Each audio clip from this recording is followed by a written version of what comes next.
Hello brethren. Over the next 10 minutes I'm hoping to demonstrate the link between the Victoria Cross and one of the Cardinal Virtues Fortitude. The Victoria Cross was created after the Crimea War by Queen Victoria and introduced on the 29th of January 1856. Since then there have been 1,358 Victoria Crosses awarded to 1,355 individuals. Therefore, 3 people have been awarded it twice. Prior to the Crimea War, we didn't have a method of recognition for this type of act, hence the Victoria Cross creation. The Victoria Cross is awarded for most conspicuous bravery or some daring and preeminent act of valour or self-sacrifice or extreme devotion to duty in the presence of the enemy. Originally, they were only given to living recipients.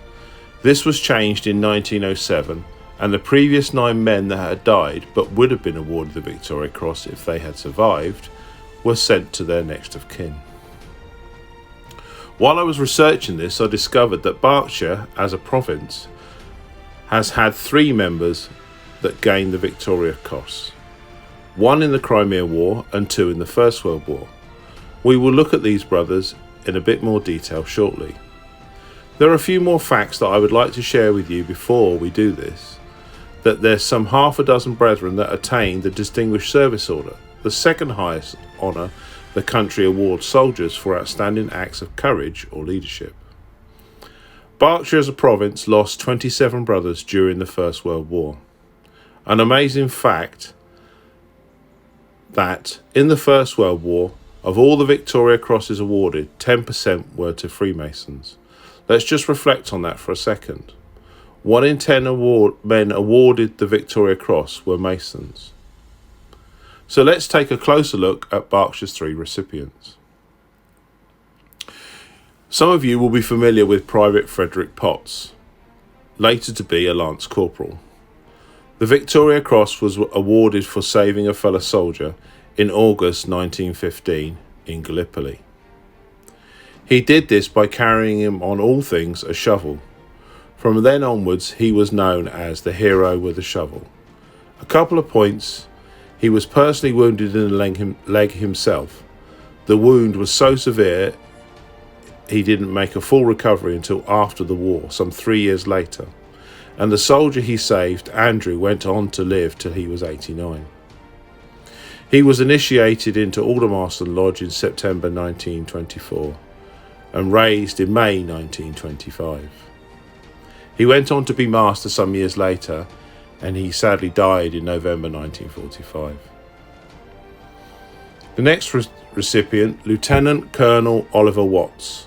The citation for his Victoria Cross was for covering the retreat of his men from the line, and had he not been for his actions, all his men would have perished.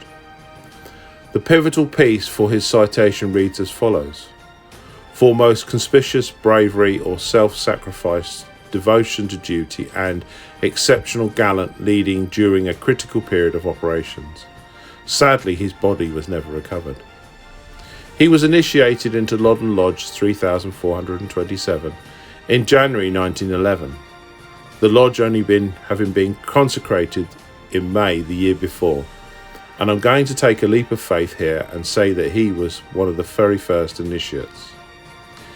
He was raised in April 1911 and he died in 1918, aged 41, at Rosignol Wood, France. The next brother, Brigadier General 1st Baron Lord Wantage Robert James Lloyd Lindsay, Victoria Cross, Knight Commander of the Most Honourable Order of the Bath, Member of Parliament, Fellow of the Royal Society. He also has 2 other international awards, 1 from the Foreign Legion of Honour and 1 from the Turkish Order. The citation for his Victoria Cross was when the line at the Battle of Alma in the Crimea War was about to collapse. He stood firm with the colours, held the line and even charged the Russians, driving them back. This was on the 20th of September 1854. As I've already said, the Victoria Cross wasn't created until 1856, after the Crimea War. What I've also found out is on the same day, in the same battle, 6 other men received the Victoria Cross. And one of those was the first to receive the Victoria Cross. So I can only surmise that of all the recipients, he must have been one of the first few. He was initiated in March 1854 and then raised in April 1854 in Malta Lodge 407, but soon became a joining member of Windsor Castle 771 in 1860. He joined Abbey Lodge in 945 in 1863. After being a Mason for some time, he became Provincial Grand Master for Berkshire in 1898 until his death in June 1901. A couple of facts I found out during the investigation was he was the instigator for the formation of the Red Cross. He was a personal friend of Florence Nightingale. He was also an MP, which I've already said. He's had a lodge named after him, and his surname is a joining of his and his wife's, Lloyd. So all in all, I think a busy man. That brings us on to fortitude. If we now dive into our ritual, you will be familiar with the first degree ritual. There are a number of clues.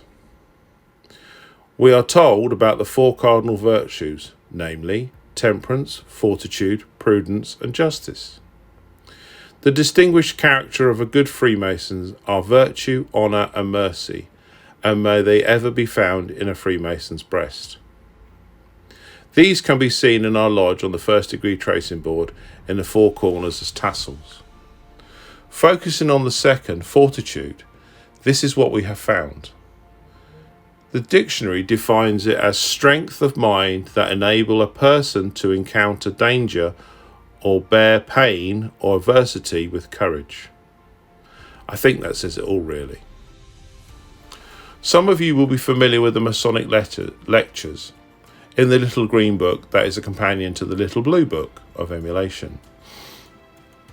The lectures, for those that you're not familiar with them, is a series of questions and answers, not too dissimilar to the questions and answers for the 2nd and 3rd degree. If you go to the first lecture, 6th section, the question is simply fortitude. The answer or response would be, it is that noble and steady purport of the soul, which is equal distance from rashness and cowardice. It enables us to undergo any pain, labour, danger or difficulty when thought necessary or deemed prudently expedient. This virtue, like temperance, ought to be deeply impressed on the breast of every Mason. I just want to focus on 2 elements. When thought necessary and deemed prudently expedient. If you now go back to why the award of a Victoria Cross, I think that you can see the similarities there. As I've already mentioned, that during the First World War, Berkshire province lost 27 brothers. I just want to reflect on this and put their lodges and names up so we can remember them. I have no words, I just want to reflect and pay my respects.